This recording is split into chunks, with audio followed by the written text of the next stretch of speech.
Hey, this is John Leon Guerrero. And this is P-Day Turner. And now, the Break It Down Show with John and Pete.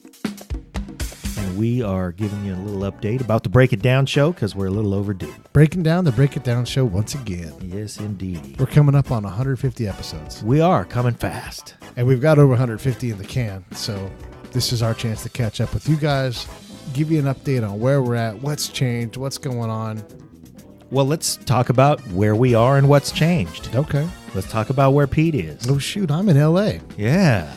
There's so much stuff going down in L.A. Just by being down there, by being present, we're talking to some really fantastic guests and getting them lined up for the near future.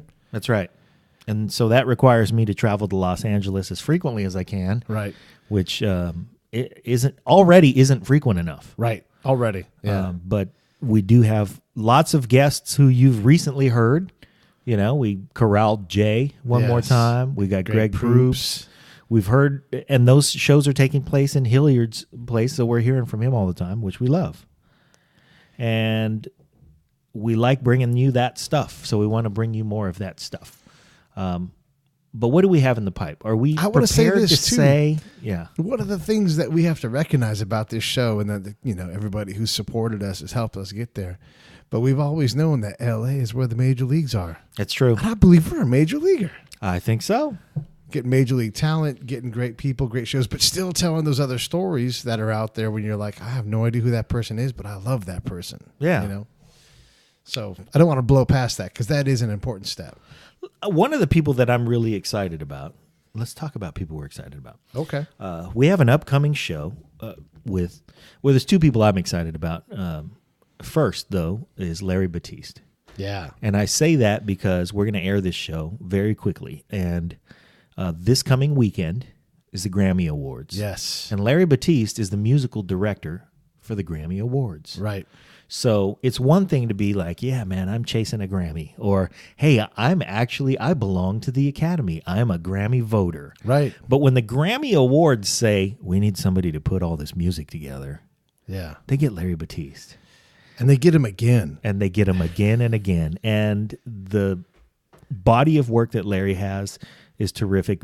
And we're going to talk plenty about that. But Larry is just a beautiful, beautiful dude. He is a human being who just radiates love and inspiration and makes people go, thanks, Larry. You really brightened my day. Yeah. Or I was really down in the dumps and then I read what you wrote. And I would say every other Facebook post, because he posts like the rest of us, hey, sure, here I am, yes, with so-and-so, and he's got a lot of pictures with so-and-so. Yes.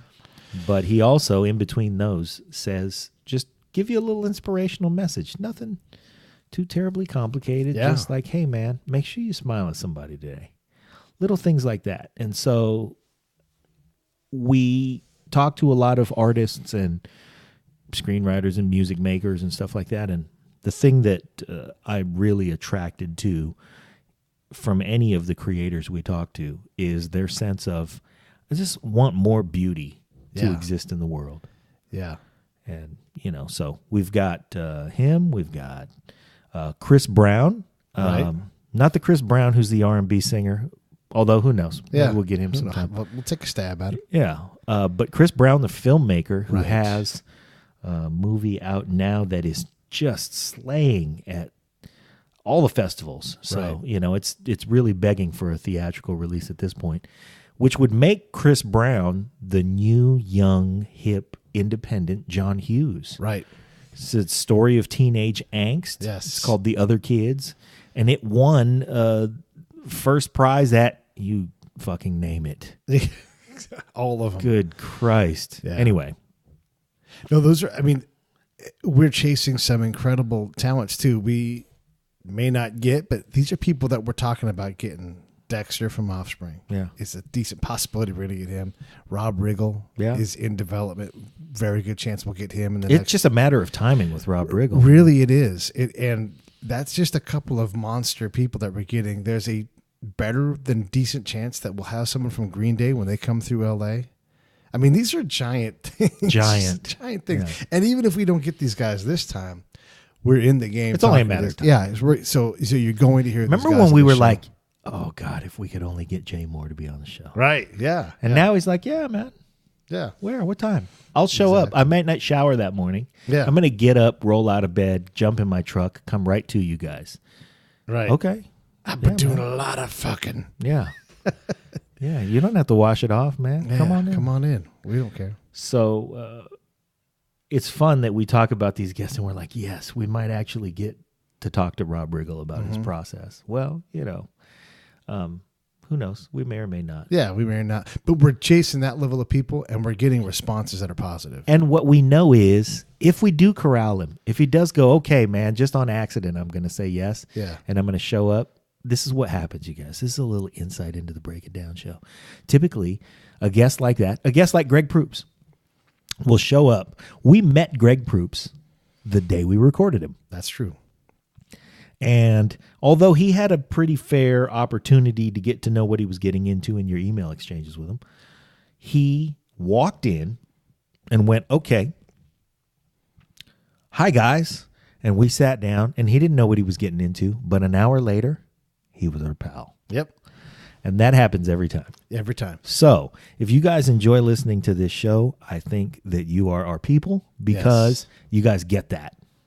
You get that we bring these folks onto our show not because we want them to answer these 20 questions that we ask all people who achieve. Right. Which I'm not knocking that format because I listen to Tim Ferriss and he does that. Sure. And that's why I listen to him. But our format is come in, have a seat. We're going to talk about some of the things that you've done and we're going to talk about some other things too. Yeah. But when you leave this room, you're going to understand how much we love you. And if we've done it right, you're going to love us back. And we've had a pretty good track record of doing it right, man. I'd put our track record on that against anybody. You know, we a long time ago switched to a conversation show rather than an interview show. You know, we're a long form conversation. That's what I typically say to people. And that's what they come away with. And they enjoy the conversation because there is a give and take. They get to ask us questions. And I think that's what they enjoy. They get a chance to tell us their opinion on what they feel. But we also... About a number of things. About a number of things, yeah. You know, Krista Vernoff got to tell us how she likes to go rock out in her friend's basement. That's awesome. Yeah. You know, and all the songs she wrote. Right. And you don't get and to I got to answer ask her if Joe lied in those songs. Yes. Yes. And we didn't spend turns a lot out he of time. did. He did. He always does. Come on. But we are very fortunate to get the experiences that we get, the people that we get to talk to, whether they're super notable or just wonderful people. I don't ever want to give those experiences up. Yeah. They're so rich and fantastic. It's really great. And I know it enriches lives because people talk to me all the time on Facebook and Twitter. They hit me up offline. They're like, that show really was fantastic. I had no idea who that guy was. And now I just love what that person does. And I'm all about them. I love that we're stretching our body of work out now that we have, now that we're coming up on 150 shows. Yeah. I'm sure it happens to you because it happens to me. People will talk about like 30 shows ago. Yeah. Yeah. And they'll go, I listened to this show and you guys talked about that and I hadn't listened to that one. So I went back and listened to it. And wow, this person is a whatever. I went back today and started listening to the Sly Stone show again. Yeah. That's 40-something shows ago. That's right.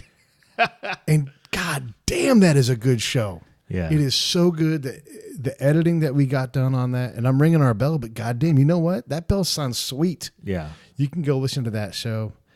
Another great show that we have coming up, and we've done a bunch of them, we got Dr. Bob coming up again. Yeah. And Dr. Bob is wonderful. Yes, he is. I love that dude. I love him too.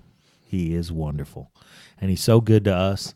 And he's so generous with a particular kind of knowledge that is really, really unusual. It's unique. Yeah.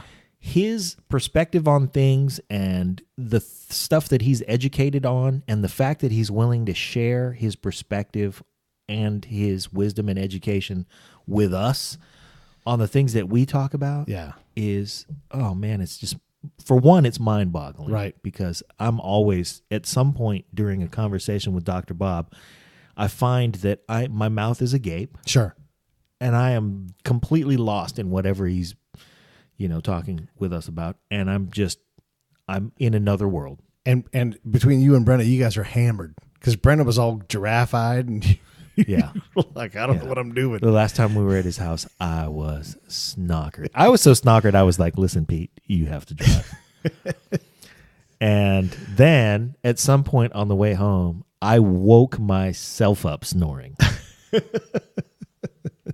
So that was a really great drunk too. Yeah, man. Everything about Dr. Bob is fantastic. And there's a couple of things that I encourage everybody to do, especially within the show. There's so much room for hate and negativity and stress about what might happen and what's going on in the nation. Grab your special someone. Go out and see some live music. Mm-hmm. Go do that more often. You're not doing it enough. Yeah. And then if you get the chance, enjoy what Dr. Bob gives you. If you love history, if you love music, if you love learning about stuff that you never thought possible before and want to be totally entertained, go consume what Dr. Bob makes, because it's fantastic. And your life will be enriched. And if you want to have your life enriched, you need more Dr. Bob. That's for damn sure. So let's see. We have... Oh, you know what else I want to talk about, damn it? I want to talk about Charlie Cook. A motherfucker that does push-ups and push. He got told at his office today, he works up in Canada at an auto manufacturer, and some guy said, enough with the push-ups already. Like, you realize he's doing these push-ups to create awareness for veterans. So if you're tired of that stuff, then God bless you. First of all, I want to use the word player hater. Yeah. Yeah. That's what that guy is. That's right. Because Charlie is a machine. Yeah.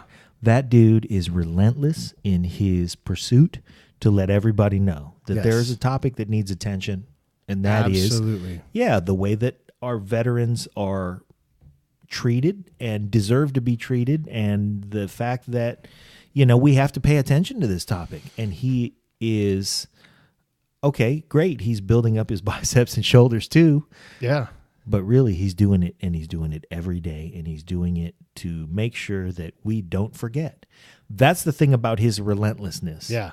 That gets to me, because every morning I wake up to, hey, Charlie Cook tagged you. Mm-hmm. And then, oh, let's see what Charlie tagged me in. Oh, it's Charlie doing push-ups. Yeah. The fucking guy won't stop. He won't stop. He won't stop, because he knows in his heart that there's something that he wants us to pay attention to, and it won't stop. It won't stop. So he sure as fuck won't. You're talking about people that are coping. Yeah. As best they can until they can't anymore. And if that means that he's going to do push-ups for the next however many years, he's willing to do that, because he's going to cope with the fact that he's going to do push-ups. Yeah. And we all can cope with the fact that he's going to bring it up and then make us go, damn, you know what? What am I doing? 20 someones chose to punch their own light today and be done. Man. So what have you done? I know what Charlie's done. He's done a fuck ton of push-ups. Yeah. And he's going to keep on doing And if somebody's going to say, all right, man, I get it, enough with the push-ups, whatever it is you thought you got, you didn't get. And you ain't going to get it tomorrow. Nope. So the words that I told Charlie were, hey, man, that's a guy who's telling you to get off your mountain. Yeah. And if he's telling you that, it's because he's in that mountain of his own. And is there more a humble thing to do than put your face down on the ground 20-something times? No kidding, man. For someone that may not live through the day because they had to give up, because they couldn't take it anymore. And for somebody you don't even know. Yeah. And that's the kind of thing we're talking about. So Charlie Cook, man, I love you. Big salute, Charlie Cook. And then to any veteran, anybody but any veteran that wants to have a conversation, needs a new voice, who wants to just talk, hit me at Twitter, Pete A. Turner on Twitter. Just say assistance, and I will know what that means. We'll go DM offline. And man, if you want to rail, if you want to talk, you want to laugh, whatever it is, know that you can always pick up the phone. And if I'm awake and if I'm able to talk on the phone at all, you absolutely will have my attention, and then you won't lose me. He's not kidding. And I am at JohnLG69 on Twitter. Pete's going to have a lot of things that he can relate to you on if you are a veteran in need, and I encourage you to tweet at him and reach out. I encourage you to tweet at me and reach out if you want to talk and you maybe just want to joke about titties. I don't know. Yeah, whatever it is. We're here. So if anybody needs anything, any kind of assistance, if someone needs assistance, anything like that, by all means, reach out to us, and we're going to do whatever we can and whenever we can. And, we may hook you up with Charlie because he will do some push-ups for you. Yeah, we may hook you up with Bill Negley. That guy has a great organization. Man. And they will keep your troubles anonymous and get you in front of some real professional help. Not next month, not the month after that. Right. Right away. Right away. And real professional help that hopefully will stick with you because it's working. And if it is working, then you can continue to work with what works. Yeah. Not just, some anonymous therapist who's going to help you today. Yeah. But if somebody's really working for you and really helping you get through some things, you can stay with them and stay with your plan. So yeah, and as a veteran, I want to say this too to my fellow veterans out there. And Jay Morris, he's the one that says this. I'm stealing this from Jay. Reaching out for help is the bravest thing you can do. That's right. The strongest, bravest, most masculine thing you can say. If your arm was bleeding, you would deal with that injury. You would put a tourniquet on, a pressure band, something to deal with that. If you are hurt mentally, emotionally, socially, in some way that you can't figure out how to, that's an actual injury. And it's okay. Do something about it. To do something about it. Even if that thing is just be mad and holler at me in the phone. I can take it. You can yell at me on the phone, and it ain't got to be about me, but you can absolutely get some help. And so please, I urge you, if you're feeling like you're not sure what to do, just get some help. Call me, tweet at John, tweet at Jay. These guys are all people that will help you. And Charlie, thank you so much for creating that awareness that you're creating, because we can all do more. Yeah. We can all do a little something. Yeah, right on, Charlie. And Pete's not kidding. He can take the shit. Yell at him. I do the shit all the time. One more thing about Charlie. Okay. The motherfucker's got excellent taste in music. Yeah. He'll send me a link sometimes. He sent me this link about Crosby, Stills, and Nash. Wow, all right. And Steven Stills had a guitar, and it was just the three of them crowding around a mic, doing their thing, at Wembley Stadium in front of 78,000 people or some goddamn thing. Right. But it was that intimate setting of just the three of them, old bastards. Yeah. And Steven Stills had a guitar and was fucking it up. And, of course, they've got harmonies that have developed over the last 71 years. So they sounded great. Before that, he sent me this link. It was 9 Inch Nails with Gary Newman doing the Gary Newman song, Cars. Wow. And they rocked the fuck out of that. They rocked the fuck out of that song. And Gary Newman is ready to go anytime. He is ready to go. They didn't have to drag him out of retirement and blow any cobwebs off of his ass. Yeah. He sleeps with the gloves on. Because he'll get in the ring in the morning as soon as he wakes up. Right. I was really blown away by how fucking hard Gary Newman was rocking. When you were talking about sleep with gloves on, I was thinking of a hockey player sleeping his gloves on. So he's like, I'm sleeping, I'm still going to drop him. He's like, whether you want to fight with gloves on or off, he's got the kind of gloves. That's right. Yes. Got them all. Yeah. So let's see. Where'd we leave off? Oh, yeah. We were saying Charlie's cool. Yeah. Who else do you want to talk about?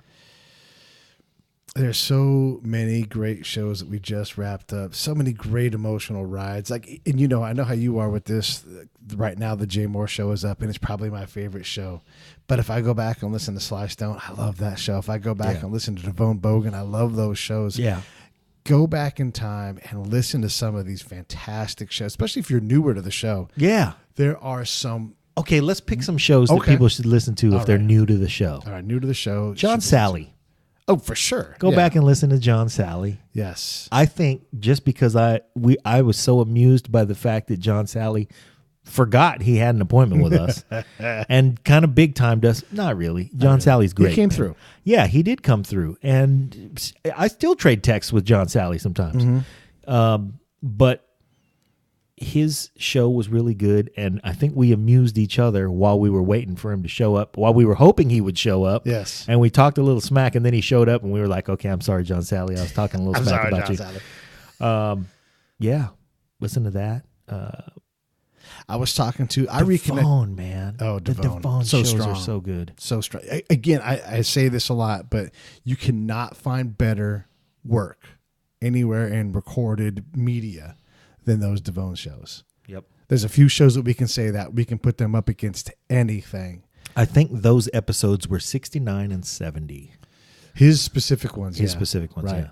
And then there's 2 more later on that it's body of work. It's a 4-show arc for sure, and hopefully it'll be a 6-show arc because we'll have find some more things to talk about because he's still working. Right. And if you don't know Devon Bogans' show or anything about what he does, you need to stop and go work there because he's changing things that we all want changed. So show number 69, it's a 2-parter. Show number 69 is Devon, and we're just kind of getting to know what he's about. Yes. And it's a good show. It's Yeah. really solid. Show 70 though. You gotta go through 69 to get to 70. Right. But when you get to 70, that's when we really fucking step on the gas. Yeah. And they're really, really strong. They are strong. I was talking, so I connected with a longtime friend, a guy I grew up with. We played sports together. He had to go his way, I had to go mine. And we just, when my dad passed, we recently reconnected for real, like not just touching on Facebook, but actually saw each other. And we share a different path, but share the same events along the way, the same struggles, the same elations. And I was telling him about our show with Drez. And I was relating that story when he calls Kanye to the carpet and says, "You owe more." Yeah. And backs it up like a boss. Yeah. He's like, "Look, this is where we came from, and this is where we're at. Yeah. What do you have to say?" Right. Everybody deserves more from it. Everybody deserves more. So those Drez shows, I think, are again as good as anything you'll hear out there. Yeah. Do you remember the number? You guys just scroll back. Go to the episode list and scroll back. If you just type "Break It Down Show Drez," you're going to get right into the sweet spot. That's all you got to search for. You'll find it.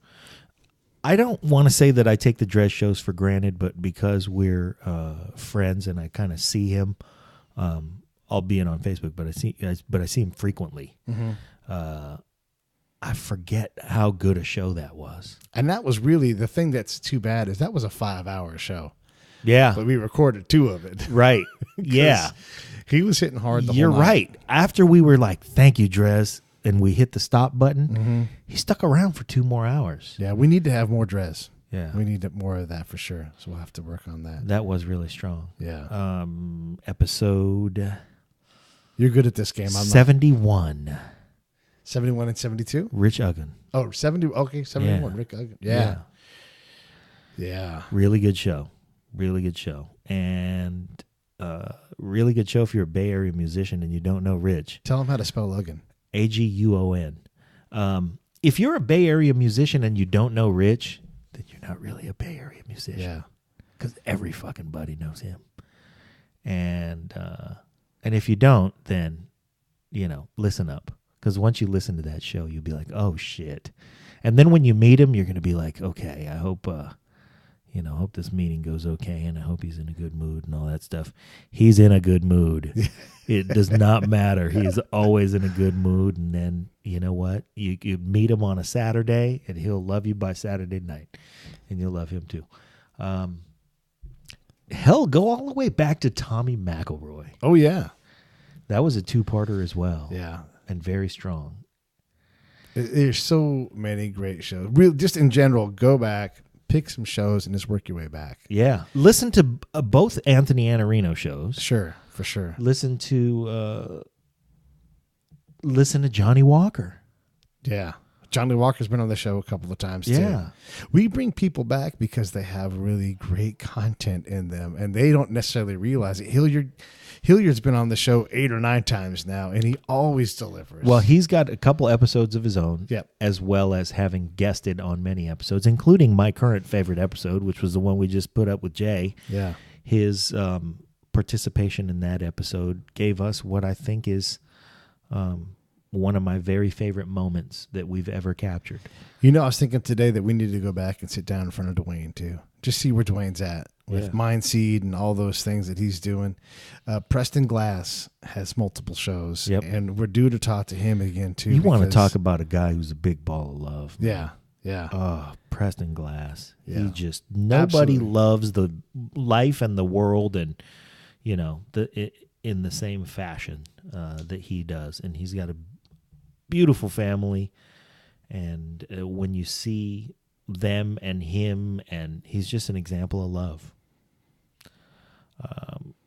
when you look back over 150 shows, all those conversations, all that love that's out there, man, it's there's some good. Yeah, we're really fortunate to have a lot of great moments that people have given us. Yeah. Yeah, so thank you to all you guys that have been on the show too, because a lot of you listen, which is a mark of excellence for us too. Like the people that have been on are checking in on other people. Charles Quinn. Oh, the Charles Quinn show. I was happy to get Charles because he was a musical figure in my life when I was a kid. Yeah, and he is a guy who had some enormous expectations laid upon him when he was growing up, because we all, and Vallejo is a music town, and we all laid heavy expectations on Charles Quinn. He was so bad, so young, that we all went, Charles Quinn is the greatest bass player from Vallejo. When he was, a young kid. Well, we didn't know because we didn't know everybody, but we knew Charles, and he left a mark. And then he ships off into the military, and we all think, oh, my God, what an injustice that's over. Yeah. Oh, no. Oh, no. It was not over. He just went out there to get some seasoning. Yeah. That was a great episode. So many great episodes. Phil Deckard. Sure. We did that at Hilliard's table. Yep.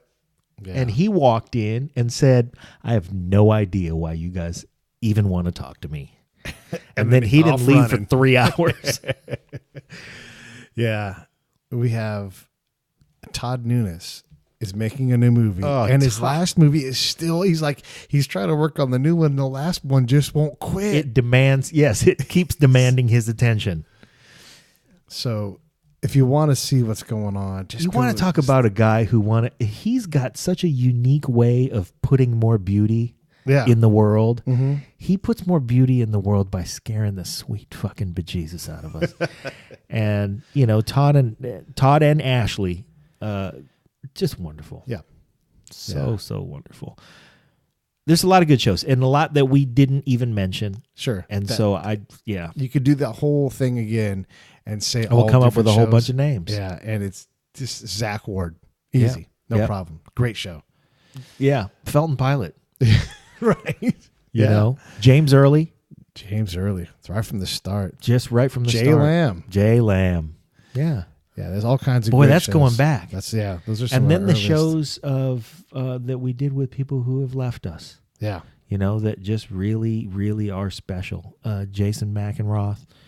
I go back and listen to that episode, and it cracks me up how far we've come from that episode. But when you listen to it, it's like there's a sincerity that exists in that show that I really love listening to. Yeah. And it's, and you get to hear Jason McEnroth's voice. Yeah. And he was a really, really special dude. And then there's Mick Gillette. I'm about to start fucking crying. Yeah, man. There is Mick Gillette. And they say you should never meet your heroes, but you should if they were Mick Gillette. Yeah, you should. Yep. We all needed more Mick. Yeah. So hopefully we'll get Megan Gillette on soon. Megan, come on the show. You're always welcome. Yeah. And she's fucking in town. We need to really wrangle her. Yeah. While she's down here. So many people. Seriously, we're so fortunate to be able to get all these people and then to get them again because so many of these guys deserve more than just 1 hour. Yeah. And I just cannot wait to talk to. I can't wait to talk to Scott Pelkey when he gets back. Yep. I'm still chasing Chris Barron.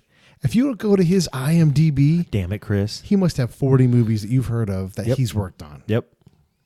And if you don't know who Chris Barron is, we're going to try to fix that. Chris Barron, you better come on this show. And the 40 movies aside, that motherfucker is hilarious. Yeah, he doesn't get it. Yeah, he doesn't get it. And we'll take the other Chris Barron too. Yeah, sure. Spin Doctors Chris Barron, we like both you guys. Okay. So, yeah. Any Chris Barron. Any Chris Barron out there. Calling out to all Chris Barrons. Yeah. Get on the Break It Down Show dance floor. Okay. Do we have anybody else coming up that we want to talk about? Well, there's plenty of people coming up. Yeah. We've got great connections into a bunch of new people. And we're going to surprise you with some people who were like, man, I just listened to your update show. You didn't even talk about this fucking guy. Right, exactly. Yeah, or we've got some girl. people out. Right. Yeah. And seriously, we have like 10 shows in post-production right now. We really got to get them out. I can't, and already we need to do Fred Leland again. Oh, you know what we need to do is get Pomplamoose. Yeah. Remember when Natalie Dawn came to my house? Yeah. We were sitting across the table from Natalie Dawn just going, man, Yeah. you are hilarious. You're She even is funnier hilarious. than and you can watch any YouTube video with Natalie Dawn. She's got a ton of them, and they're all, funny and cute and irreverent and all Right. that stuff. But then you see her and you go, okay, let's see how much of this is an act. None of it. None of it. It's all genuine. It's all genuine, and it's even better live. You're like, when you see somebody and you go, the camera doesn't even capture this. Yeah. Yeah. That's how she is. So I bet Jack is the same. Yeah, I'm sure he is. So. And the thing is Jack has been a little elusive, because he's a busy man. He's a very busy man. But that doesn't. There's no reprieve. That don't stop nobody. No, I'm on it. Yeah. I'm on it. Every time I get an email, I'm like, hey, thanks for responding. Anyhow, I'll be sending you an email in 2 weeks, and we're going to talk about having Jack on the show, and he's not going to regret it because nobody has. Everybody loves it. Yep. Hey, that's really the thing that we can be most proud of. There's not a single person who's been on the Jeff Traeger. Yeah. Jesus, Jeff Traeger episodes. There's not a single person who's been on the show who says, well, there's an hour of my life I'll never get back. Yeah. Yeah.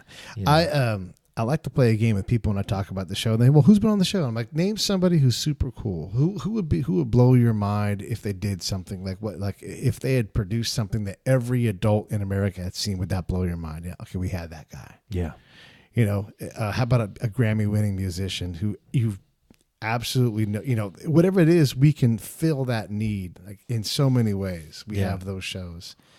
So there are some very, very cool guests coming up that have done things that are going to shock you, and you don't know who they are. Yeah. And you're gonna be amazed because you know their Hell, work. sometimes we don't know who they are. That's one of the things that I like too, when we have somebody on the show and they say something and we go, you did what? Yeah. You did that? We didn't even know that. Wow.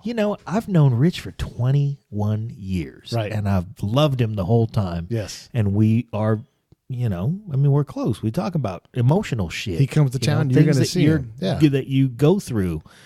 And then the motherfucker told me, and then there was the week that I played drums for Earth, Wind, and Fire. And I went, motherfucker, what? Yeah. Oh, I bought drums special. Yeah. I spent $18,000 on a drum set and had it shipped to Chicago so I could play with Earth, Wind, and Fire. Say what? Yeah. Exactly. And that happens to us frequently enough. Yep. Yeah. Yeah. The other thing that I'm really happy about sometimes is I love listening to the things that Tommy McElroy has given us. Today I was standing around and they played Never Gonna Get It, Never Gonna Get It, Never Gonna Get It, Never Gonna Get It. And I went, oh yeah, that's good. Yeah. But you know what? Tommy McElroy listens to our shit too.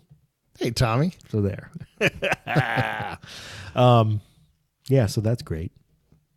But yeah, we got a lot in the pipe and a lot of things that we dare not talk about yet that are in development. And I'm still chasing you too. And somewhat far along. Yeah. And they're going to be around this summer. So if our cards lay right, maybe we'll be a little closer to getting them when they come around. We'll see how it goes, but that's going to happen.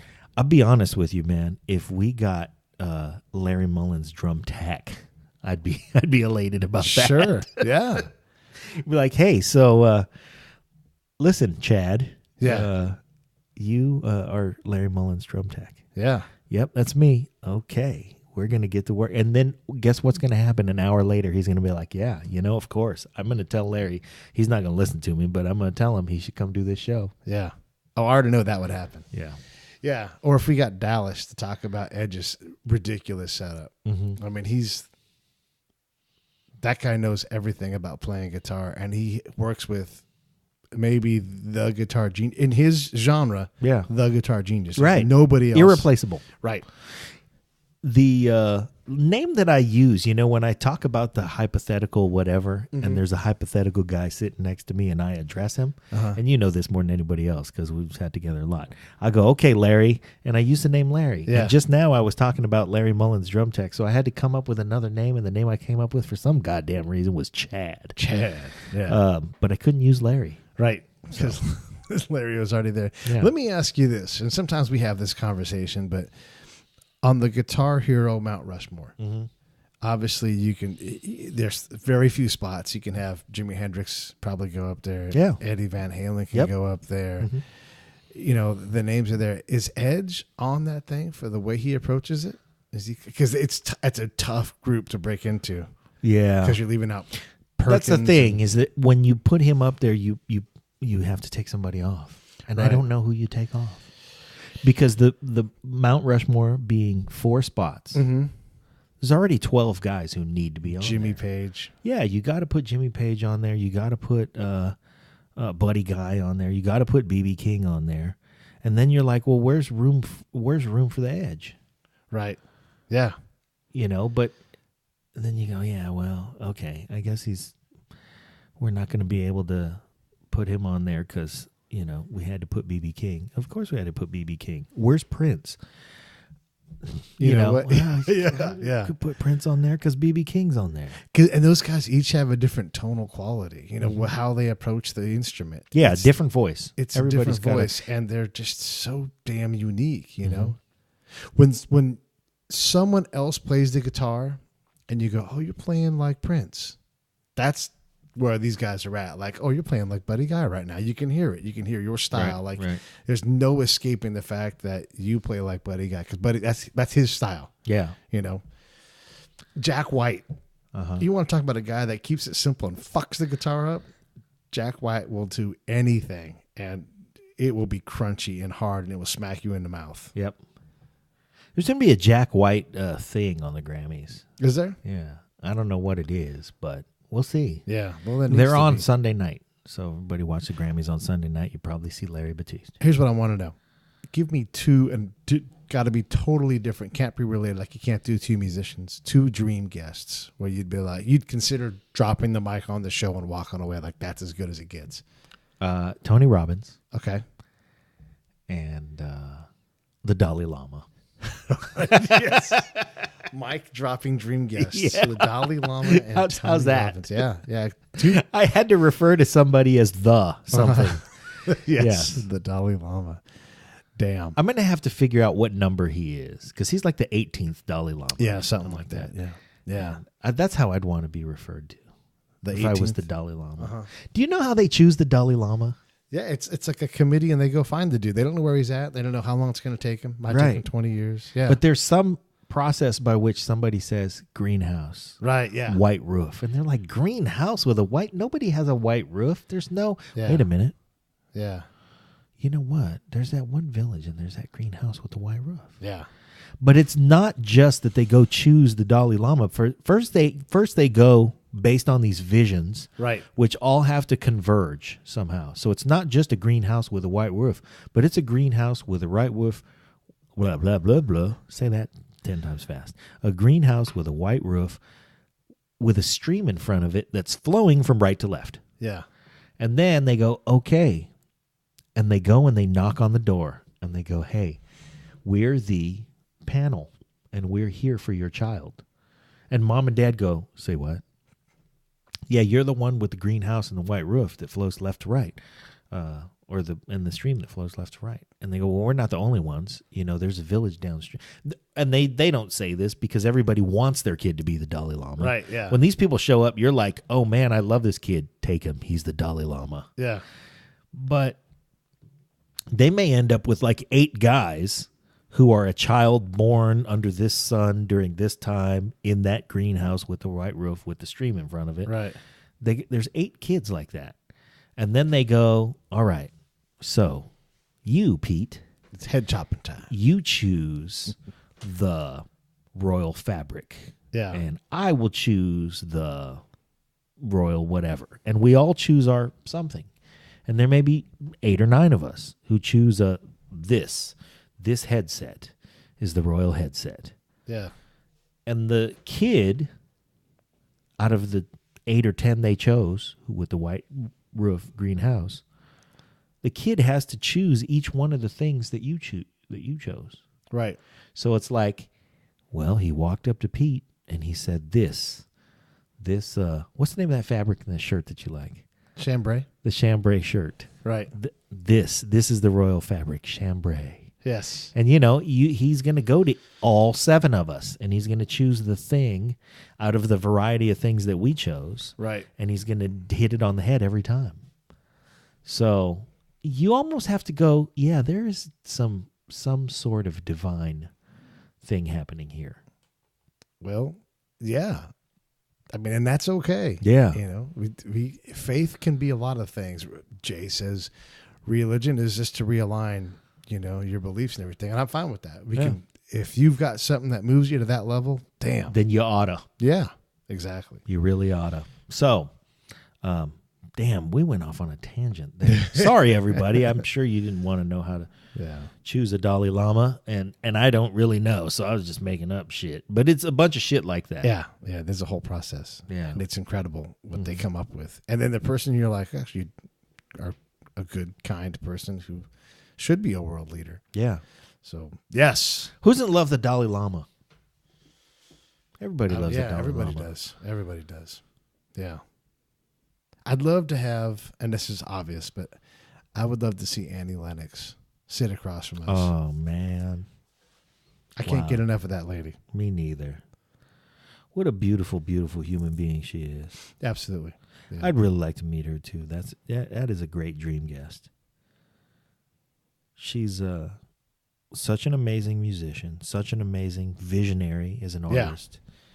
And you hear so many stories of her generosity and kindness. And, right. I remember when the Eurythmics first came out and the Sweet Dreams video on MTV. And I thought, well, this bitch is batshit crazy. Yeah. What has she done to her hair and why is she singing like that? And then now look at, how we look back at it and think, oh, man, what an amazing and groundbreaking thing, and what a strong and wonderful and beautiful voice and all that shit.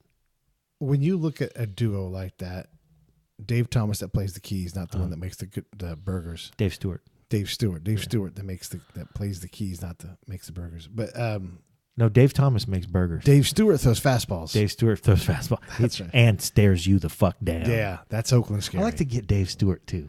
Which one? Either one. Either one. Yeah. Oakland Dave Stewart would be fun also. Absolutely. Dave Stewart, come on the show. Yeah. But those kind of duos, you have to work together. Really, when I look at you too, it's Bono and Edge. They're a duo. I mean, they have a fantastic rhythm section, but the guys that make the textures that bring the voices out, that's those two. It truly created the vision. Yeah. Yeah.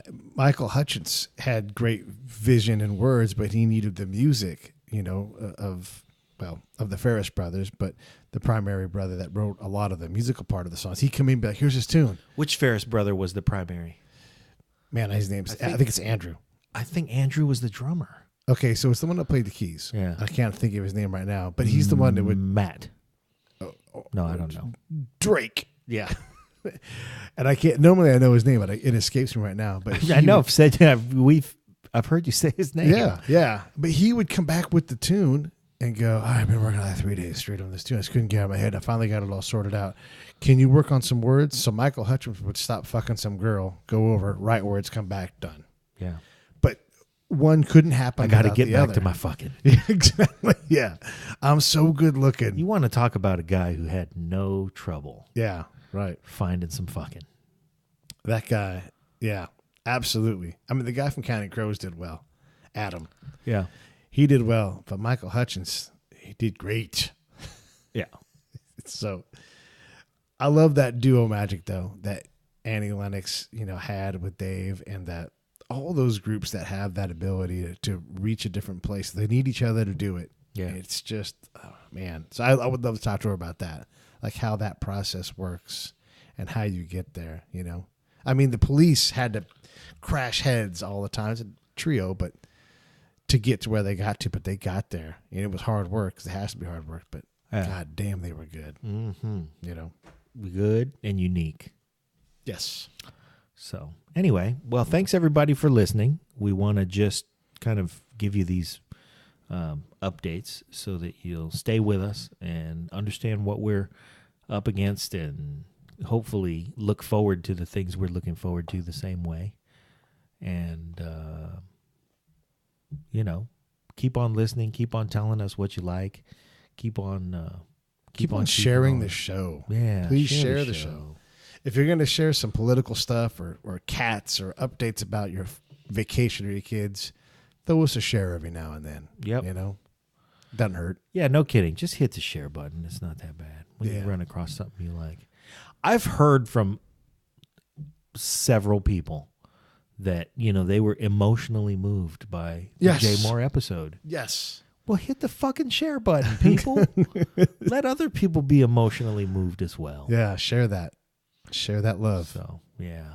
And a special thanks to there are a number of people who, now the thing is, I do this too. I'll get on a podcast kick with somebody and I'll really enjoy the Rich Roll podcast. Sure. And I'll just be with them for about 10 episodes and then drift away and be with Barry Katz for 10 episodes and then drift away and be with Mark Maron for 10 episodes and always come back and catch up. Yep. So I have to imagine that people are doing that with us too, and I appreciate that you would do that, and I hope we keep you entertained that way. But if you do that, then by all means, when you come back, drop a comment. Let us know how you feel. And hopefully we'll continue to deliver what will entertain you periodically, and that, we know we might not keep you every single week. Hell, my dad don't even listen to the show every single week. He gets streaky too. Sometimes I'll be like, "Hey, Dad, did you listen to that episode we just put up?" And he'll be like, "I'm probably a month behind." Chris Thomas King. Yeah, Chris Quit Thomas fucking King. around and Go listen to that show. That will Jesus change your Christ. perspective on music. Yeah, and I think that when people go back and get streaky with us, if they're so inclined. Would love to hear what you think about it and what keeps the streak alive. So, anyway. Thank you, everybody.